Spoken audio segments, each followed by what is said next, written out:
కుమార్ లాల్ గారు మీరు చెప్పండి. అంటే పవన్ కళ్యాణ్ గారు సభ పెట్టబోతున్నారు అంటే ఎందుకు మీరంతా ఉలిక్కి పడుతున్నారు? అలాగే మంత్రి పొన్నం ప్రభాకర్ గారు ఎందుకు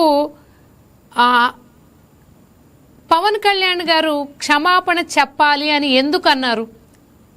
విద్వేషాలు రెచ్చగొట్టే విధంగా ఉన్నాయి ఆయన మాటలని. అసలు ఏ విషయంలో అన్నారని ఆయన మీరు అనుకుంటున్నారు? ముందుగా వైకే టీవీ ప్రేక్షకులకు, మీకు ప్యానెల్ ఉన్న వారికి నమస్కారం. అదే కాకుండా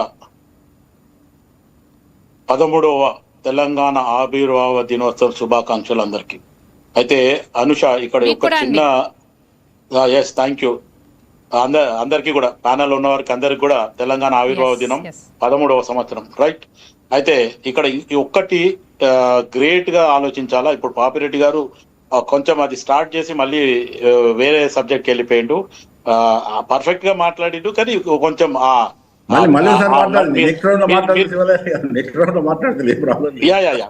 మీరు అనుష గారు డిస్టర్బ్ చేసే లోపల మళ్ళీ అక్కడ నుంచి ఇంకెక్కడ వెళ్ళిపోయారు. అయితే ఇక్కడ ఒక్కటి ఏమంటే అనుష గారు, ఫస్ట్ ఆఫ్ ఆల్ తెలంగాణ అనేది ఒక సపరేట్ రాష్ట్రంగా ఉంది. అయితే అప్పటికి ఆంధ్ర మటుకు అటు చెన్నైతోని ముడిపడి ఉంది.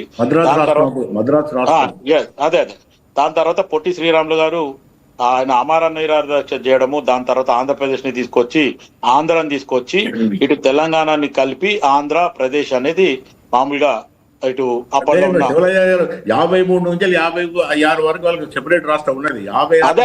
అదే చెప్తున్నా సార్, అదే చెప్తున్నా. 3 సంవత్సరాలు వాళ్ళకి సెపరేట్ రాష్ట్రం, కర్నూలు వాళ్ళ రాజధాని. ఎస్ అవును, అదే నేను ఏమంటున్నా అంటే ఆంధ్ర సపరేట్ ఉంది, తర్వాత తెలంగాణని ఆంధ్రాని కలిపి ఆంధ్రప్రదేశ్ అని చేయడం జరిగింది. అదే చెప్తున్నాను. సో అనుష గారు, ఇది జనరల్ గా జరిగింది. దాని తర్వాత 69 లో కూడా ఒక ఉద్యమం జరిగింది, ఇడ్లీ సాంబార్ గో బ్యాక్, లేకపోతే ఆంధ్ర గో బ్యాక్ అని అవన్నీ ఉద్యమాలు జరిగినాయి.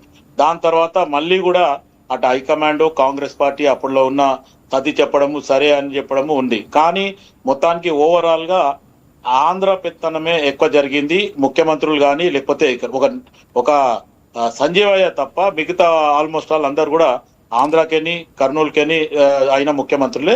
మొత్తానికి నీళ్లు నిధులు నియామకాలు అనేది కూడా ఆంధ్రాకి ఎక్కువ దోచిపెట్టిండ్రు. తెలంగాణలో ఉన్న బడ్జెట్ ని కూడా అప్పుడు 18 రాష్ట్రాలు, ఇటు కొంచెం ఇప్పుడు మహారాష్ట్రకు పోయింది, కొంచెం అటు కర్ణాటకకు పోయిన దాంట్లో ఉన్నది. అయితే మొత్తానికి మొన్న కేసీఆర్ గారు కూడా 2001 లో ఏదైతే నీళ్లు నిధులు నియామకాలు ఆంధ్ర గోబ్యాక్ అనే రకంగా ఒక నినాదం జరిగినప్పుడు మొత్తానికి చాలా పెద్ద ఉద్యమం జరిగింది. అటు యువకులు కానీ, ఉస్మానియా యూనివర్సిటీ కానీ, కాకతీయ కానీ, మొత్తానికి తెలంగాణ ప్రజలు మొత్తానికి సపరేట్ తెలంగాణ కావాలి మాకు అనే రకంగా వాళ్ళు పోరాడడం జరిగింది.